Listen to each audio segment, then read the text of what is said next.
Let me tell you guys something. And here's how you know whether you got a good relationship with your dad. Think back when you was like 16 or 17 and you was dating somebody you was wanting to impress, and you didn't want to drive your old piece of car on the date, so you kept begging your daddy to let you use his car. And you said, if you'll let me use your car, I won't drink. Liar, liar, liar. So he finally gives in and lets you use it. And you're almost home free. It's 2 o'clock in the morning, you dropped her off somewhere. Said, I'll be back, I'll get this car home. But just before you get home, the cops pull you over, take you in for driving under the influence, and tow your daddy's car. You're scared to death. You know your daddy is gonna whoop your ass. You know he is. You've never been as scared in your whole life. You dread calling him. But even though you dread it and you're scared, it never occurs to you to call anybody else but your daddy. You tell the guys he's fingerprinting you down there, well, hurry up, I need to call my daddy. He'll come and get me. And here's what happens. Next thing you know, the years always go by quicker than we would like for them to, and you're 35 or 36. You got a family of your own. It's late Friday evening. You've mowed the grass. You got a cold beer in your hand. You settle down to watch a ball game, and the phone rings. And it's your dad. And his ass is in jail.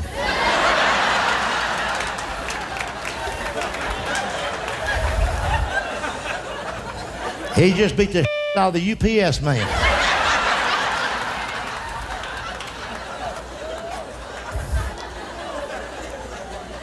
He had told that driver once before, if you back on my wife's flower bed one more time,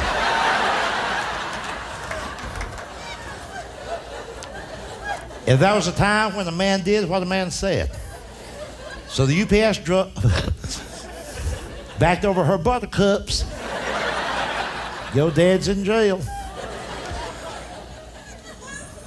But as they're processing the paperwork, he tells them, well, hurry up. Need to call my boy and he'll come and get me. There's bonding for you right there.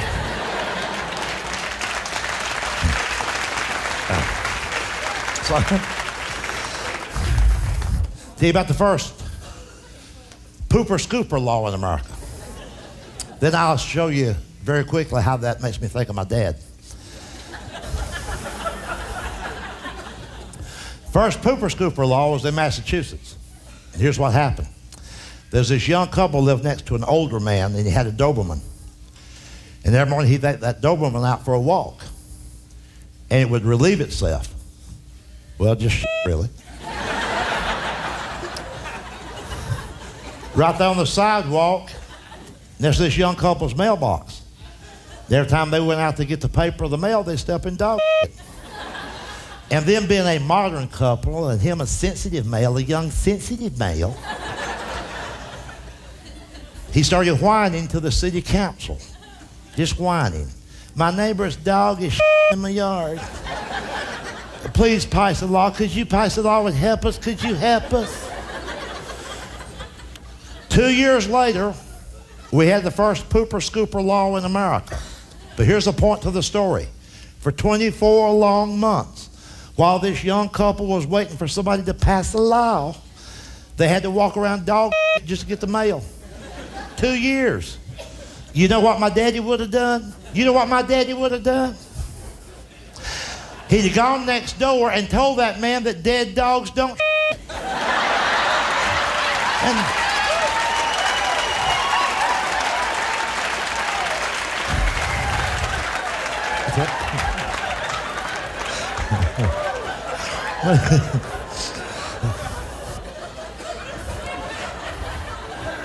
That's really how easy it is, you know.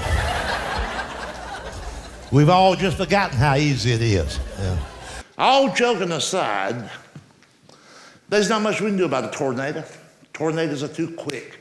There's virtually no warning. They can show up, do their damage, and be gone sometime in less than 3 minutes. Now listen carefully to what I'm telling you. But in the history of mankind, there has never, ever been, not even once, any such thing as a sudden hurricane. They form hundreds of miles out over the ocean. They track them for 2 or 3 weeks.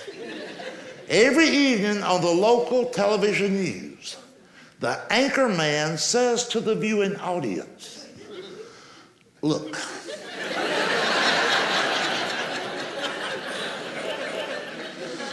the hurricane will be coming through your neighborhood a week from Tuesday.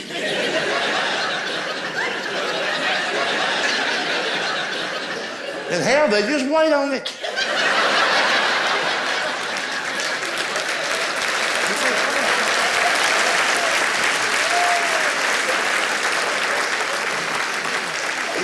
You'll see some of these people on TV going, maybe it'll turn before it gets here.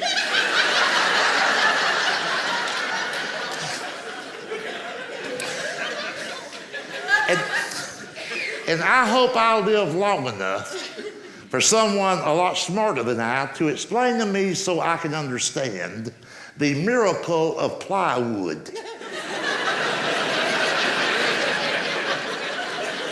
There's always that one couple. Hell, we ain't leaving. They interview them on the way to Home Depot. If we get some plywood, hell, we can ride it out. What the hell are they thinking? When they look out the window and see that convoy of Army Jeeps, Army trucks, helicopters, state police, and National Guard, what the hell are they thinking? That all those people just couldn't find no damn plywood?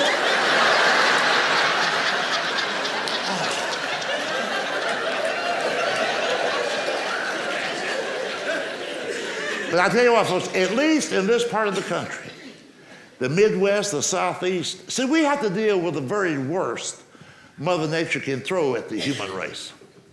See, on the West Coast, California, they don't have tornadoes, and they don't have hurricanes. That's just on this coast. Tornadoes occur in the Midwest, the Southeast.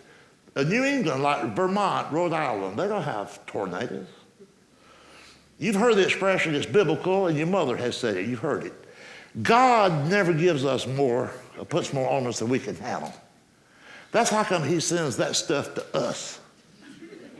He would never send a tornado to damn California.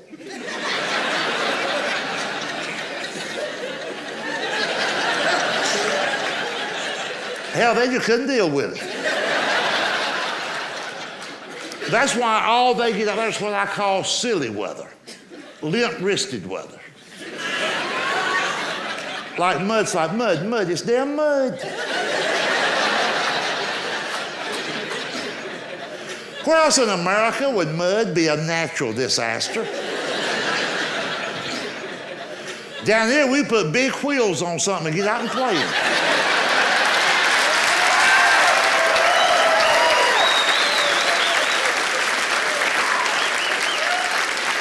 The only lawyers I get associated with is when I go and my cousin gets arrested and I go, you know what I'm talking about. We all got kinfolks like that. I got crazy kinfolks. Y'all have crazy kinfolks? I mean, we love them, but you know, I got one now. Had lunch with him 3 days ago. He's bragging, always bragging about something. He's bragging about a brand new 6-quart crock pot.